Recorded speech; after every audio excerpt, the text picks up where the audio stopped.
नमस्कार, मी सुषमा तुमचं माझ्या चॅनलवर पुन्हा एकदा खूप खूप स्वागत करत आहे। तर संक्रांत खूपच जवळ आलेली आहे, तर त्यानिमित्त आपण संक्रांत स्पेशल अशी मस्त अशी ही तिळाची वडी बनवणार आहोत।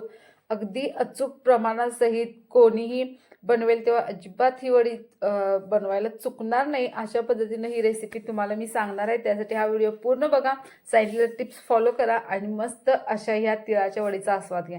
चला तर मग रेसिपीला आता आपण सुरुवात करूया।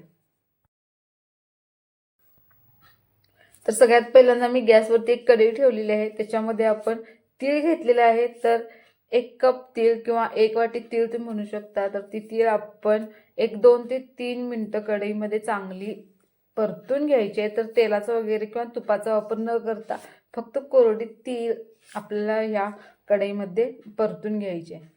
तर तुम्ही बघू शकताय तीळ मस्त अशी भाजलेली आहे। आता आपण ती साईडला काढून घेऊया। त्यानंतर त्याच कढईमध्ये आपण 1 वाटी शेंगदाणे घेतलेले आहेत, ते सुद्धा एकदम चांगले भाजून घ्यायचे आहेत। 2 ते 3 मिनिटं छान भाजून घ्यायचे आणि त्यानंतर त्याचे वरचे जे साल आहेत शेंगदाण्याचे ते आपण काढून घ्यायचे। आणि त्यानंतर एका मिक्सरच्या भांड्यामध्ये आपण भाजलेले तीळ आणि शेंगदाणे हे दोन्ही छानसं बारीक करून घ्यायचं आहे।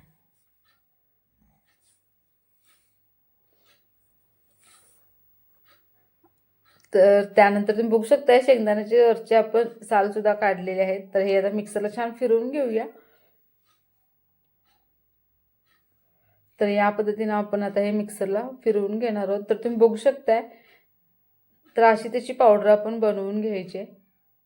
तर हे आता आपण साईडला ठेवून देऊया। त्यानंतर त्याच कढईमध्ये आपल्याला 1 वाटी गूळ घ्यायचा आहे आणि तो गूळ पूर्ण विरघळायचा आणि त्याचा पाक आपल्याला बनवायचा आहे, म्हणजेच की विरघळायचा आहे बारीक गॅसवरती। तर त्यात मी 1-2 चमचे तुम्ही म्हणू शकता त्याच्यामध्ये पाणी टाकलेलं आहे। खूप जास्त पाण्याचा वापर अजिबात करू नका।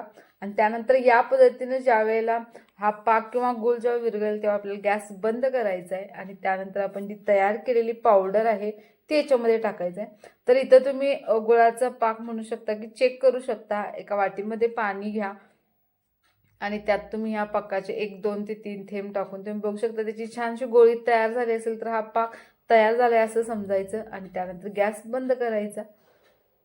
तर हा आपला पाक छान तयार झालेला आहे। तर आपण याच पाकामध्ये आता तयार केलेली पावडर आहे तीळ आणि शेंगदाण्याची ते याच्यामध्ये टाकायची आणि ही प्रोसेस एकदम आपल्याला फास्ट करायची आहे इथून पुढे। त्यानंतर त्या पाकामध्ये ही पावडर छानशी मिक्स करून घ्यायची आणि त्यानंतर एका ताटाला तुम्ही तुपाचा किंवा तेलाचा हात लावून घेऊ शकता किंवा पोळपाटावर। तर मी पोळपाटावर तुपाचा हात लावून घेतलेला आहे आणि हे तयार मिश्रण आता आपण त्याच्यामध्ये टाकायचं आहे।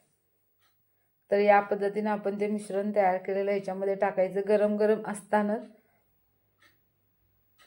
आणि त्यानंतर हे मिश्रण आता आपल्याला पसरून घ्यायचं आहे। तर हे मिश्रण गरम असतानाच आपल्याला पसरवायचं आहे। तर त्यासाठी तुम्ही चमच्याचा सुद्धा वापर करू शकता। तर मी एका वाटीला खाली तूप लावलेलं आहे आणि त्याला हे छानसं असं पसरून घेतलेलं आहे एकदम प्लेन असं। आणि त्यानंतर तुम्ही याची एका चाकूच्या सहाय्याने असं मी त्याचा चौकोन बॉक्स करून घेतलेला आहे। तर तुम्ही व्हिडिओमध्ये बघत असाल। तर हे छान पसरून घेतल्यानंतर त्याच्या वड्या सुद्धा ते गरम असतानाच आपल्याला पाडून घ्यायचे। तर ह्या वड्या आपण असं मस्त त्याला आकार देऊन ठेवून द्यायचे साईडला। तर तुम्ही वड्यांना तुम्हाला आवडीचा आकार तुम्ही देऊ शकता, चौकोनी किंवा तुम्ही त्रिकोणी सुद्धा करू शकता किंवा षटकोनी। तर तुम्हाला हव्या तशा आकाराच्या या वड्या कट करू शकता। तर या पद्धतीने मी वड्या ह्या कट करत आहे आणि त्यानंतर आपल्याला 1-2 तास असंच हे ठेवून द्यायचं आहे आणि त्यानंतर आपल्या ह्या वड्या खाण्यासाठी तयार होतील। तर तुम्ही बघू शकता वड्या सुद्धा एकदम इझिली व्यवस्थित अशा पडत आहेत आणि साधारण 1-2 तासानंतर सुद्धा याच्या वड्या एकदम मस्त अशा बनतील। चला तर हे आता वड्या आपल्या मस्त अशा ह्या पाडून झालेल्या आहेत आणि त्यानंतर तुम्ही बघू शकता रिझल्ट तुमच्या समोर एकदम इझिली वडी निघते ही नंतर। आणि त्यावर मी थोडंसं ओलं खोबरं किसलेलं आहे आणि गुलाबाच्या पाकळ्या टाकलेल्या आहेत।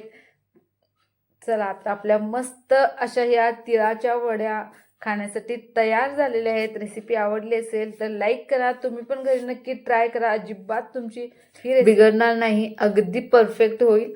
तर हा व्हिडिओ आवडला असेल तर लाईक करा आणि चॅनलला सबस्क्राईब करायला अजिबात विसरू नका. थँक्यू.